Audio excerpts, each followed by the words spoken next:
지난 수요일 날 죄의 수요일이다. 그래서 그 말은 죄 있잖아요. 죄를 머리에 뒤집어 쓰고 나는 정말 큰 죄인이라는 것을 하나님 앞에 회개하는 바로 그런 의미에서 니케아 회의 이후 주 325년 이후에 그런 의식이 시작됐어요. 그러다가 이제 아예 그걸 40일로 이제 규정을 해가지고 사순절을 지키는데, 과거에는 그 시대마다 뭐 금식만 하는 그런 그 그룹도 있었고 기도도 하고 그랬어요. 근데 우리가 이제 그 사순절 하면은 그냥 머릿속에 기도와 금식이다 이렇게 생각하는데, 그 기도하고 금식하는 것이 사순절이 아니에요. 여러분들이 그걸 꼭 잘 기억해야 돼요. 그것 해가지고 사순절 날 예수님 고난에 동참했다 그것이 아니라 좀 큰 의미에서 생각하면은 부활의 주님을 우리가 기다리면서 우리가 우리 마음을 한번 생각하고 또 돌아보는 시간이죠. 그래서 사실은 절제라는 말이 더 좋아요. 절제. 근데 포괄적으로 절제하는 것. 그래서 이 기간 동안에는 이렇게 늘 슬프고 꼭 그렇게 늘 생각하는데 그게 아니라 오히려 감사와 기쁨으로 절제하면서 이렇게 이 40일을 우리가 잘 보냈으면 좋겠어요. 새벽에도 지겨워서 나오는 것이 아니라 행복해서 기뻐서 나오고. 아셨죠? 그렇게. 이 사순절을 우리가 그렇게 보내면 좋을 것 같습니다. 앞으로 한 5주 동안 예수님이 이 땅에 오셔서 공생의 3년 동안에 아주 중요한 그런 사역을 하시고 또 주님이 당하셨던 그런 일들을 복음서에서 좀 뽑아가지고 이렇게 부활주일 전까지 말씀을 같이 나누려고 합니다. 여러분들이 또 이 말씀을 들으면서 또 은혜 받는 그런 시간이 되기 바랍니다. 오늘 첫날 이 사순절 절기 첫 주일은 시험당하신 예수님에 대해서 우리가 한번 말씀을 나누면서 은혜 받으려고 합니다. 이런 생각 들었어요. 아니, 예수님도 시험당하시나? 예수님도 시험당하시나? 예? 아니, 하나님의 아들이신 예수님이 어떻게 시험을 당하는가? 이 본문을 보면서 그것이 생각이 많이 들었어요. 성경에는 하나님이신 예수 그리스도가 인간의 몸을 입고 이 땅에 계신 이상 사람들이 겪는 모든 것을 단 한 가지도 예외 없이 다 겪으셨다는 것을 전제로 합니다. 그래서 예수님은 세상에 오실 때 강자로 오시지 않으셨어요. 예수님은 이 땅에 가장 약한 약자로 왔어요. 정말로 약한 약자. 그 약자의 모습이 저 이사야서 53장에 보면은 예수님은 길가에 있는 연한 풀과 같고 그런 풀들과 같아서 그냥 밟히면 그냥 응깨지는 거예요. 아주 으스러지는 거죠. 심지어 예수님 보기에 어떤 모습이었느냐? 볼 폼이 없다고 그랬어요. 그래서 지나가다 사람들이 보고서 고개를 돌렸다 그랬어요. 그뿐만 아니에요. 예수님은 아픔이라는 아픔 다 겪고 고통이라는 고통 다 겪고 멸시를 다 받으셨다는 거죠. 근데 주님이 이렇게 시험 당하시고 고난 당하셨지만은 죄는 없으신 분이라고 히브리서 5장 15절에 말씀하십니다. 예수님은 하나님의 아들이시면서도 이 고난이라는 걸 통해서 순종을 배웠다 그랬어요. 고난을 통해서 순종을 배우신 예수 그리스도. 오늘 본문에서 큰 세 가지 이제 예수님이 당하신 그 시험에 대한 말씀을 같이 나눌 텐데요. 그 이전에 우리가 좀 생각해 볼 점이 있어요. 뭔가 하면 마귀가 왜 시험을 했는가? 마귀가 왜 예수님을 시험을 했는가? 크게 두 가지 있는데, 하나는 그리스도가 하나님의 아들이시라는 것을 그냥 깔아뭉개려고 한 거예요. 예? 그리스도가 예수님이 하나님의 아들이라는 것을 없이 하려고. 그래서 그걸 취소하게 하려고 그렇게 아주 이런 시험에 아주 첫 번째로 이 문제를 들고 나온 거예요. 여러분, 예수 그리스도가 하나님의 아들이라는 건 불변입니다. 그건 성경의 선언이고 하나님의 선언이에요. 그 증거가 바로 오늘 우리가 읽었던 마태복음 4장 바로 전장인 3장에 보면 예수님이 세례 요한에게 세례를 받고 올라오실 때에 성령이 예수님의 머리 위에 비둘기같이 임하는 것을 주님이 직접 보셨다고 그랬어요. 그러면서 또 하나는 하늘에서 음성이 들려오는데 이는 내 사랑하는 아들이요 내가 기뻐하는 자다. 하나님 아버지께서 예수님이 내 아들이라는 것을 선언하십니다. 그런데 마귀는 어떻게 해서라도 이 하나님의 아들이라는 것을 없애버리려고, 무시해버리려고 하나님의 아들됨을 배격하고 그리고 하나님의 아들이 아니라는 것을 계속 강조하기 위해서 이 시험에 단초를 갖게 된 거예요. 3절과 6절에 보면 이런 말이 나와요. 네가 하나님의 아들이거든. 이 말이 뭐냐면은 너 하나님의 아들이야? 그 말이에요. 아들님을 격하시키고 죄인처럼 깎아내려서 꼼수를 쓴 거예요. 꼼수라는 말은 째째한 수단이라는 말이에요. 아주 째째한 수단. 누가? 사탄이 그걸 쓴 거죠. 내가 하나님 아들 맞아? 하나님의 아들이 어떻게 갈릴리 나사렛 촌동네에서 그렇게 뭐 목수의 아들? 어떻게 그렇게 했구나? 아니 하나님의 아들이라면서 40일 금식은 뭐하러 해? 근데 한마디면 모든 거 다 될 텐데 하나님의 아들이라면은 이런 말로 예수님을 괴롭힙니다. 빈정거렸어요. 그런데 주님은 그걸 아셨기 때문에 하나님의 아들이심을 어떻게 했어요? 침묵하심으로 증언하십니다. 두 번째 마귀가 시험한 그 목적은 그리스도가 구원자가 될 수 없다는 것. 그것을 드러내기 위해서. 그래서 천하에 공포하려고 이런 시험을 갖게 한 겁니다. 마귀가 마귀를 공격하고 마귀가 예수님을 시험하면서 공격한 최대 그 공격 포인트가 뭔가 하면은 예수 그리스도가 구원자가 될 수 없다라는 것을 여러 면에서 말을 하고 있는 거죠. 본래 이 마귀라는 디아볼로스라는 말은 참소자, 회방자, 거짓의 아비 그런 뜻이에요. 그래서 마귀는 하나님께서 예수 그리스도를 통해 자기 백성을 구원하시려는 그 계획을 무산하기 위해서 모든 거짓을 동원해가지고 예수님을 공격한 겁니다. 결국 사탄이 예수님을 시험하고 노리는 목적은 뭡니까? 딱 하나밖에 없어요. 예수님 십자가 안 지게 하는 거예요. 저 골고다로 못 가게 하는 거예요. 그것이 사탄이 하는 일이에요. 주님은 이미 알고 계셨어요. 알고 계셨어요. 여러분 베드로 생각나죠? 베드로가 예수님한테 너는 날 누구라고 하느냐? 주는 그리스도시요 살아계신 하나님의 아들입니다. 마태복음 16장에서 말씀해서 그때 예수님이 칭찬합니다. 베드로 바요나 시몬아 내가 복되도다. 이것을 알게 한 것은 네 자신이 아니라 하늘 아버지가 너로 하여금 알게 하셨다 그랬어요. 그러면서 예수님이 그때 뭐라고 말씀하시는가 하면 이제 내가 이 생활을 이제 그만두고 내가 저 예루살렘에 가서 이제 십자가 지기 위해서 예루살렘으로 내가 올라간다 그랬어요. 그때 베드로가 뭐라고 했습니까? 선생님 안 됩니다. 다른 사람은 몰라도 어떻게 예수님이 가서 십자가를 칩니까? 절대로 그런 일이 주님에게 일어날 수가 없습니다. 그때 예수님이 그 말씀을 듣고 야 베드로 내가 너 그럴 줄 알았어. 내가 그렇게 제자 많아도 사람 많아도 그런 말 해주는 사람 없는데 그래도 네가 수제자구나. 참 맞아. 내 말 듣고 내가 위로를 받는다. 주님이 그러셨어요? 뭐라고 했습니까? 시작! 사탄아 내 뒤로 물러가라 그랬어요. Get away from me 사탄 그랬어요. 내 뒤로 꺼져라 그랬어요. 누굴 보고? 베드로를 보고. 이것이 사탄의 계략이에요. 사탄의 계략이죠. 예수님 베드로에게 아주 혼냈어요. 그래요. 오늘 사탄은 오늘 우리 성도들에게 똑같이 교묘하게 속임수를 써서 성도의 길을 가지 못하게 합니다. 어렵고 힘든데 그 길 뭐하러 가? 뭐 하려고? 새벽기도 뭐하러 가? 새벽기도는 목사님이나 하는 거지. 그래서 요즘 저 혼자 합니다만은 헌신, 희생, 그리고 성령의 사람으로 그런 거 그렇게 복잡하게 하지 마.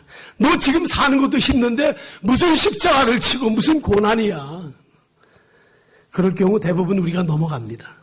대부분 넘어가기 쉬워요. 왜냐하면 우리의 내면에는 그런 약점을 다 받아들이고 실수인데도 문제가 있는데도 내게 이익이 되면 그냥 덥석 물어제키는 그런 욕망이 인간에게는 있습니다. 그래서 예수님에게는 처음부터 그게 없어요. 예수님은 어떤 분이에요? 하나님이세요. 의와 진리와 거룩이신 주님이에요. 내면에 주님이 그거 처음부터 없으신 분이에요. 우리는 그거 당하면 그냥 넘어갈 수밖에 없습니다. 여러분, 인류의 첫사람 아담과 하와가 사탄의 속임수에 넘어가고 말았잖아요. 인류에게 끔찍한 죄의 결과로 아픔과 죽음의 절망을 가져오게 하지 않았어요? 예수님은 아담이 사탄의 유혹에 빠져서 타락한 이 세상을 구원하시기 위해서 우리 주님이 이 땅에 오신 것이죠. 예수님은 그렇지만은 성령에 이끌리셨어요. 예수님이 나사렛 목수의 아들 신분으로 가정에서 사생활할 때는 예수님에 대한 어떤 예수님에게 시험받았다는 그 내용이 한 번도 안 나옵니다. 한 번도 안 나와요. 30년 동안 공생의 목수의 아들로서 나사렛에서 생활하실 때 예수님이 무슨 시험받았다, 어려움이 있었다, 이거 한 번도 성경에 기록이 없어요. 그런데 공생에 말하자면 십자가를 지시기 위해서 첫 스타트할 때 그때부터 주님에게는 끊임없는 시험이 옵니다. 여러분도 마찬가지예요. 예수 안 믿어 처음 예수 믿으면 일이 생겨요. 왜? 그만한 타이틀이 하나님 자녀라는 타이틀이기 때문에. 교회에서 직분 하나만 가져도, 여러분 교회에서는 직분 하나만 가져도 공격의 대상이 돼. 언제나 그래. 그거 가볍게 여기면 안 돼요. 교회 안에서는 조그만 타이틀 하나만 있어도 사탄의 공략의 대상이 되고 그냥 가만두지 않아요. 아무런 그런 것이 없을 때는 문제가 없어요. 그러나 그런 직분을 갖게 되면 반드시 사탄이 그런 공격을 합니다. 문제는 이겁니다. 무엇으로 우리가 시작했는가? 예수님 무엇으로 시작했는가? 예수님은 성령으로 시작하셨어요. 성령에 이끌려서 마귀에게 시험을 받았어요. 그러니까 배후에 누가 있어요? 성령께서 주도하시는 거죠. 예수님의 출발은 성령에 의해서 시작된 겁니다. 예수님 출생 보십시오. 예수님 무엇으로 잉태했어요? 성령으로 잉태했어요. 예수님 세례받고 올라오실 때, 물에서 요단강에서 올라오실 때 위에서 뭐가 내려왔어요? 성령이 뭐처럼 비둘기같이 오셨어요. 자, 오늘 본문에도 보니까 예수님이 누구에게 이끌려서 광야로 가셨어요? 성령에 이끌려서. 그리고 마지막까지 성령이 하시는 일은 끝까지 누구만 증거하십니까? 예수 그리스도만 증거해요. 성령의 사람이에요, 예수님 자신이. 예. 여러분의 신앙은 어디에서 출발했다고 생각하십니까? 여러분 신앙 출발 어디서 했어요? 나 개인의 어떤 조건 때문에? 나 개인의 어떤 이유가 있어서 우리가 그렇게 말할 수 있을 거예요. 아니에요. 성령으로 시작되었다는 것을 믿으시기를 바랍니다. 때때로 우리에게 어려움이 오고 곤고할 때 있어요. 그럴 때마다 우리가 선언해야 돼요. 나는 성령으로 이끌림을 받는 자다. 한번 따라합시다. 나는 성령의 이끌림을 받는 자입니다. 야, 예수 그리스도 하나님의 아들이심에도 불구하고 시험을 받으셨잖아요. 이 시험을 이기신 후에 주님이 드디어 세상을 향해서 복음을 전파하십니다. 가르치십니다. 고치십니다. 그리고 회개하라, 천국이 가까웠다고 주님은 선포하신 겁니다. 이 세 가지 우리 한번 생각해 보려고요. 첫째는 돌들을 떡으로 만들라는 이 사단의 시험이었어요. 돌들을 떡으로 만들어라. 육신의 정욕과 욕심을 말합니다. 우리 눈은요, 1초에, 똑딱하는 1초에 18개의 영상을 뇌로 보낸다고 그래요. 그러니까 뭘 한번 딱 보았으면은 똑딱하는 순간에 18개의 영상을 뇌로 보내가지고 뇌에서 그 1초 사이에 진동, 색깔, 모든 형상을 다 해석해서 내놓는다는 거예요. 우리가 피곤하고 일을 많이 해서 어렵고 공부를 오랫동안 해서 쉼이 없이 할 때 육체가 피곤하잖아요. 그럴 때도 이 모든 이 자극들이 뇌로 가가지고 우리들을 위해서 어떻게 하라고 뇌가 해석을 한다는 겁니다.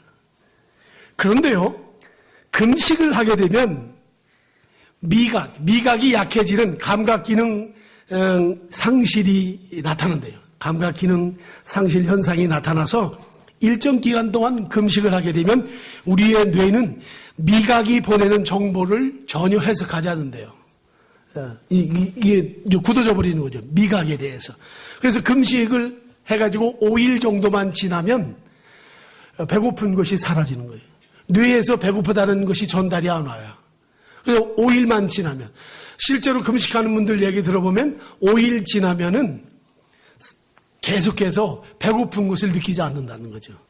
그런데 쭉 가다가 35일째에서 40일째 될 때 무슨 현상이 나타나냐면 갑자기 배고픔의 현상이 그때 나타난대요.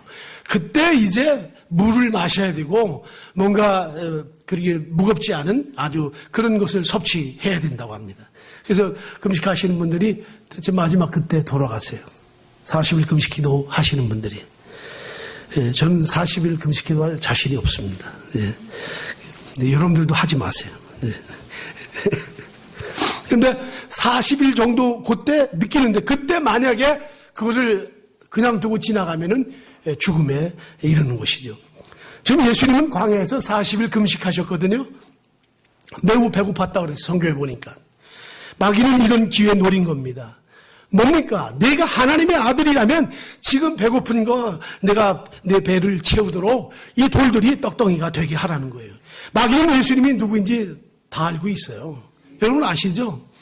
심지어 성경에 보니까 더러운 귀신들도 예수님이 하나님의 아들이라는 걸 다 알고 와서 굴복했다고 마가복음 3장 11절 이하에 나옵니다. 그런데 마귀가 어쩌자고 예수님을 이렇게 시험하려고 했는지, 어쩌자고. 가만히 보면 이 시험의 핵심은 떡이 아니에요. 돌이 떡이 되는 그 떡이 아니에요. 진짜는 그 뒤에 숨겨져 있어요. 사탄은 인류를 구원하실 구원자의 역할을 박탈시키고 예수님을 넘어뜨리려는 데 목적이 있는 겁니다. 사탄은 그리스도가 고난을 버리고 영광을 보게 하려는 데에 목적을 두었던 거죠. 예수님 누구십니까? 전능하신 하나님입니다. 창조주이십니다. 하지만 주님이 그 자리에서 돌들로 떡을 만드셨다면 사실은 하나님과 등을 돌리게 되는 사탄의 계략에 넘어가고 마는 거예요.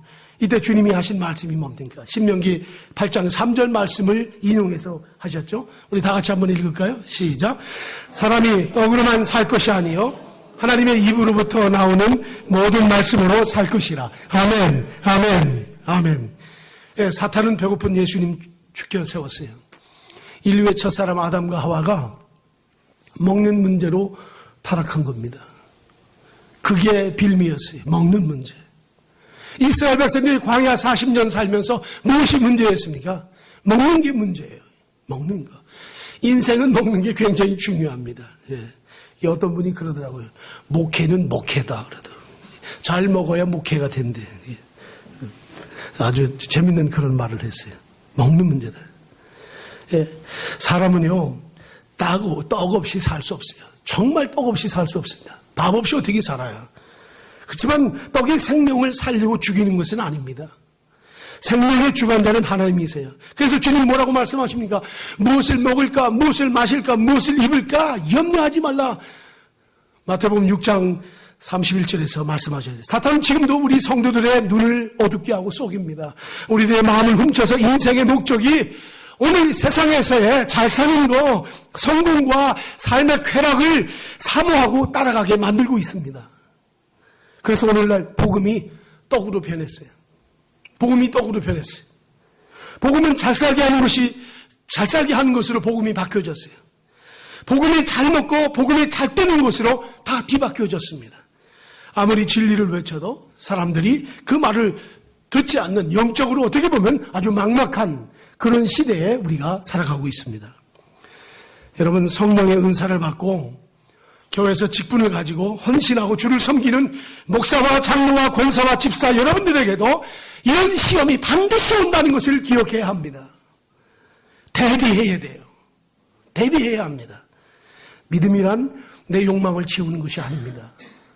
믿음이란 어떤 힘을 갖는 것이 아니에요. 오히려 믿음은 예수 그리스도와 더불어 고난받고 예수 그리스도와 함께 십자가 지는 데 있어요. 우리가 이것을 기억해야 합니다.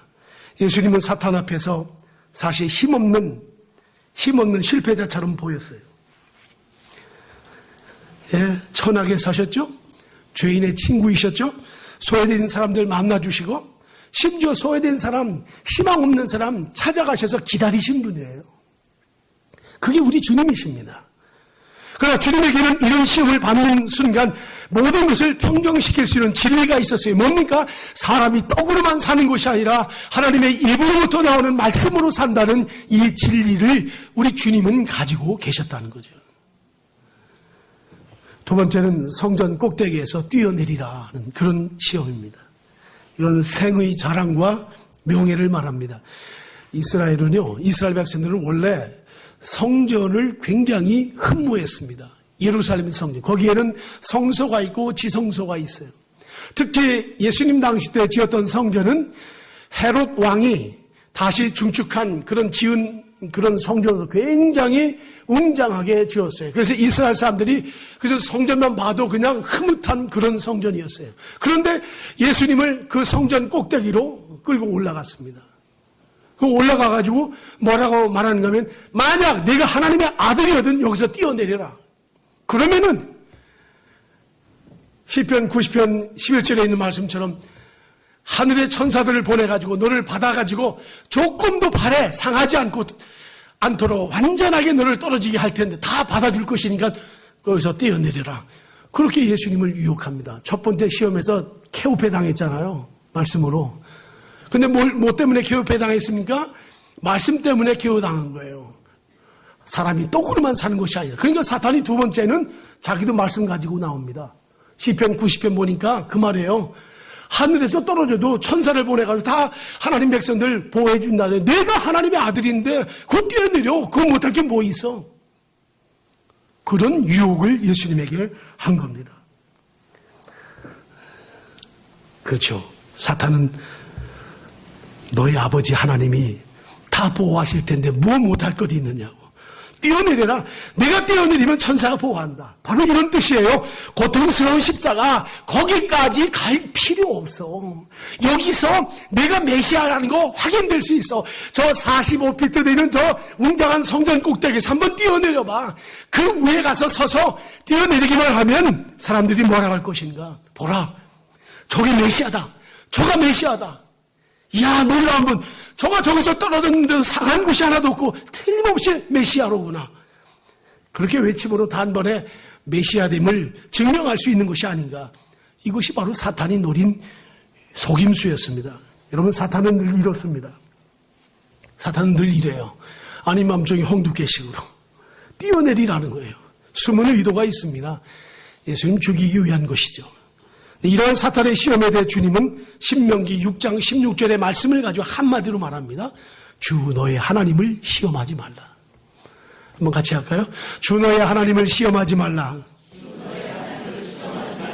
예, 사람을 들뜨게 하고 헛된 자만심을 갖게 하는 것이 사탄의 계략입니다. 그러게 우리가 잘 배워야 돼요. 성경을 통해서 성경으로 방어하고 성경으로 무장해야 돼요. 성경으로 숨쉬게 해야 합니다. 여러분은 사탄의 공격이나 시험이 올 때 정말 성경을 가지고 변호하고 대항한 적이 있으신지요? 사탄은 지금도 이렇게 우리를 부추깁니다. 그래서 여러분 누군가가 여러분 너무 치켜세우고 높이려고 할 때 그때 조심해야 돼요. 마귀 원래 그 존재가 그런 존재입니다. 세 번째는 내게 경배하면 모든 거 주겠다 그랬어요. 내게 경배하면. 아주 중요한 말씀인데요. 첫 번째 시험과요, 두 번째 시험은 우리가 성경을 잘 봐야 되는데 첫 번째 시험과 두 번째 시험은 장소가 있습니다. 장소. 첫 번째 시험은 어디예요? 광야, 장소, 돌이 있고. 두 번째 시험은 어디로 데리고 갔습니까? 성전 꼭대기로 데리고 갔어요. 근데 세 번째 시험은 어디예요? 사탄이 높은 곳에 가서 천하 만국의 영광을 보여줬다 그랬어요. 여러분, 이 세상에 어디 가야 천하 만국이 보입니까? 그런 데가 어디 있어요? 남산에요? 어디 가서 보입니까? 보일 곳이 없어요. 이것은 뭘 말하느냐? 이것은 환상을 말합니다. 환상 중에 보여준 거예요. 그래서 저희 유명한 그 주석학자이면서 신학자인 칼빈은 그런 말을 했어요. 이거는 하나님께서 그 순식간에 천하만국이 보여지도록 환상을 통해서 보여준 것이다. 그랬어요. 적절한 해석이라고 봐요. 근데 그와 같은 말씀이 구약 성경에 아주 많이 나오고 신약에도 많이 나옵니다. 그 대표적으로 에스겔 선지자가 에스겔서 40장에서 그 환상 중에 하나님이 인도하신 그 세계를 보게 됩니다. 또 그리고 신약에서는 사도 요한이 반모섬에서 거기 유배당해가지고 거기서 고통당할 때 아닙니까? 어려움 당할 때. 근데 거기에서 하나님의 계시가 임하고 환상을 보는데 하나님의, 심지어 하나님의 세계까지, 하나님의 나라에까지 그 모든 것을 보여주시는 그런 환상을 보게 되잖아요. 바로 그런 맥락에서 주님이 지금 천하만국의 영광을 순식간에 보는 그런 광경입니다. 제가 이 성경 연구하다가 며칠 동안 성경 보면서, 이거 너무나 잘하는 말씀이잖아요. 가장 어려웠어요. 이 말씀. 제가 이렇게 지금 쉽게 이렇게 말하는 것 같지만, 설교 준비하면서 가장 어려웠어요. 계속 6주 동안 그럴 것 같아요. 왜? 아는 건 어려워요. 아는 건 어려워. 이 성경을 연구하다가 제가 첫째 지루했다는 거.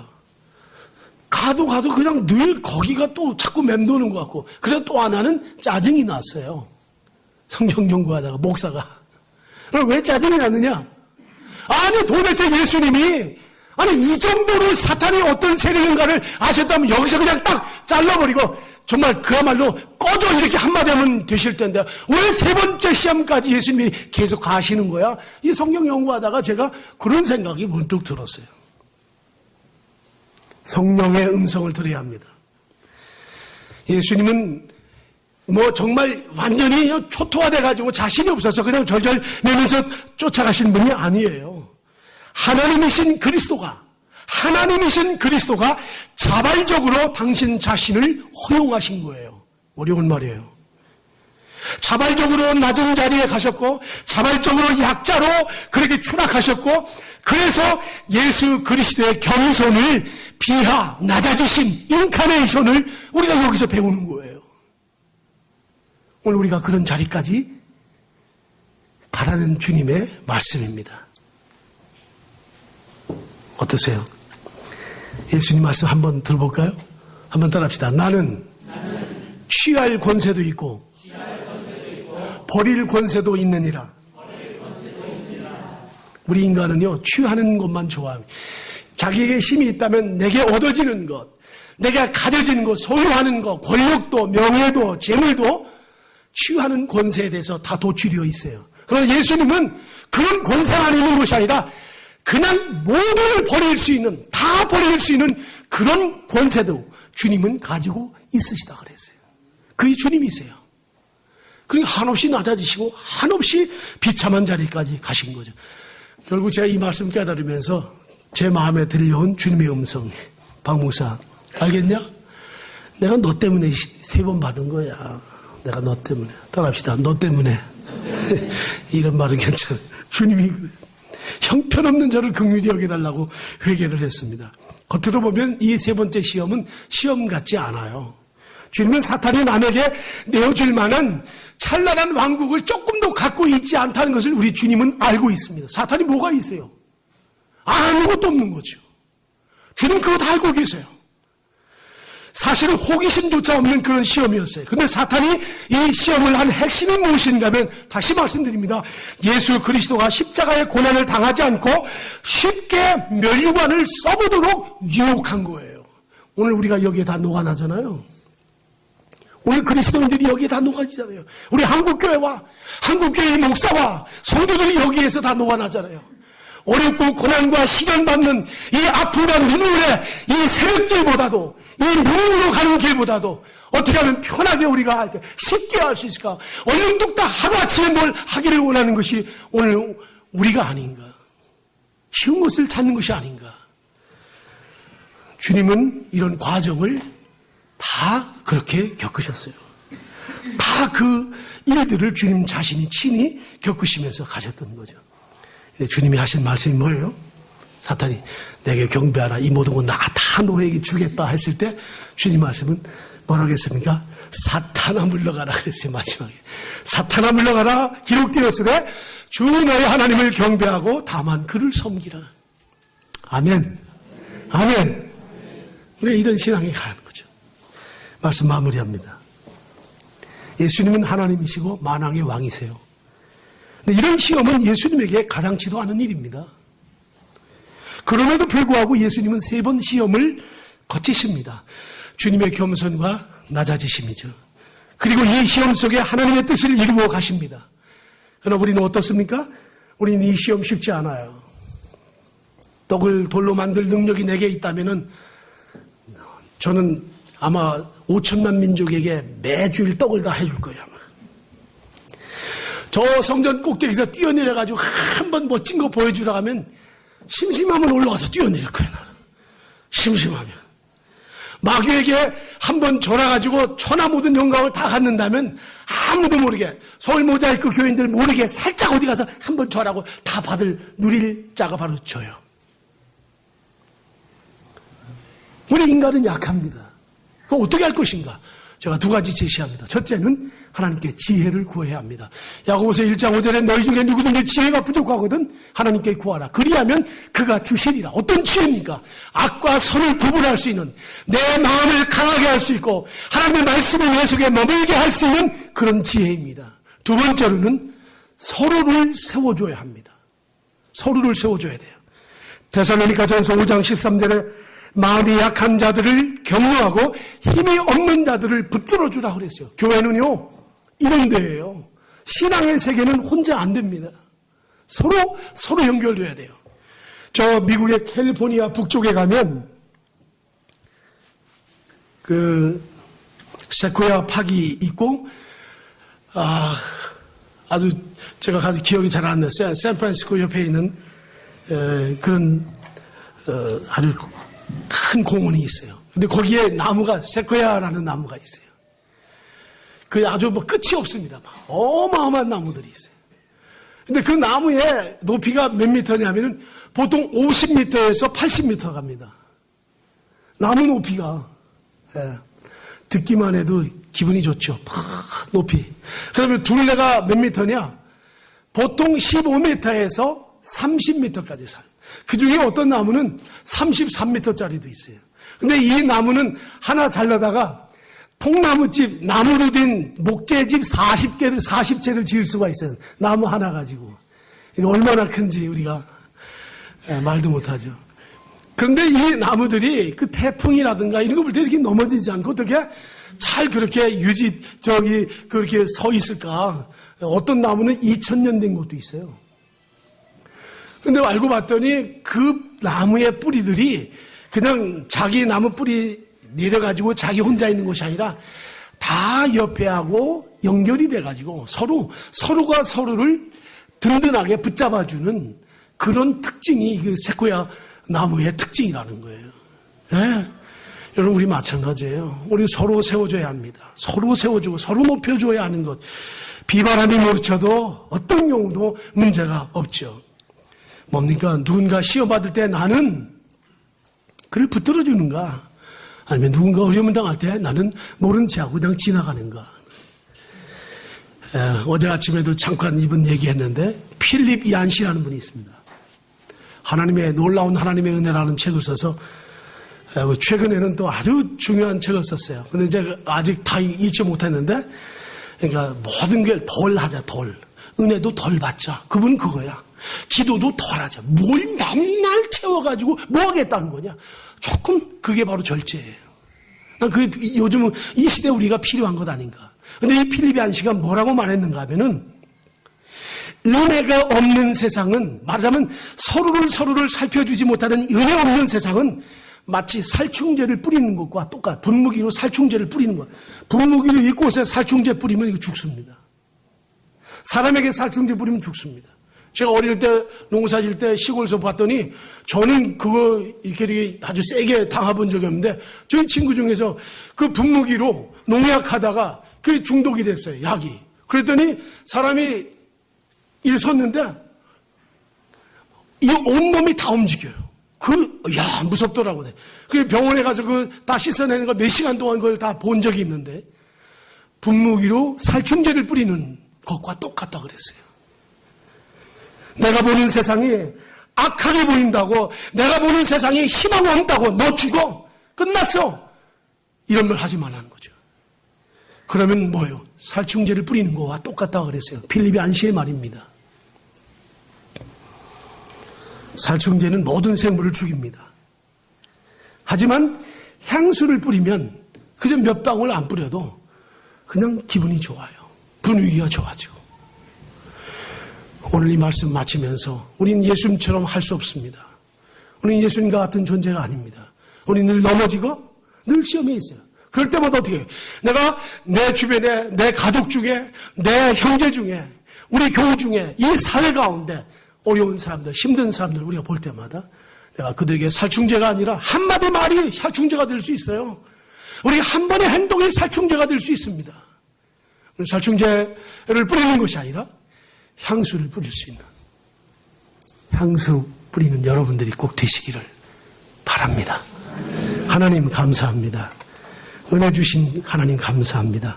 시험 당하신 주님을 기억하며 십자가의 길, 그것은 편한 길이 아니라 눈물과 고통과 아픔의 길인데 사탄은 그 길 못 가게 편하게 하려고 이 엄청난 세 가지 시험을 하나님의 아들 독생자에게 이런 시험을 했습니다. 오늘 우리가 이 세상 살면서 얼마든지 이런 시험 당할 수 있습니다. 그때마다 우리가 하나님께 지혜를 구하고 그리고 서로를 세워주는 하나님의 사람들 되게 하여 주옵소서. 예수님의 이름으로 기도하옵나이다. 아멘.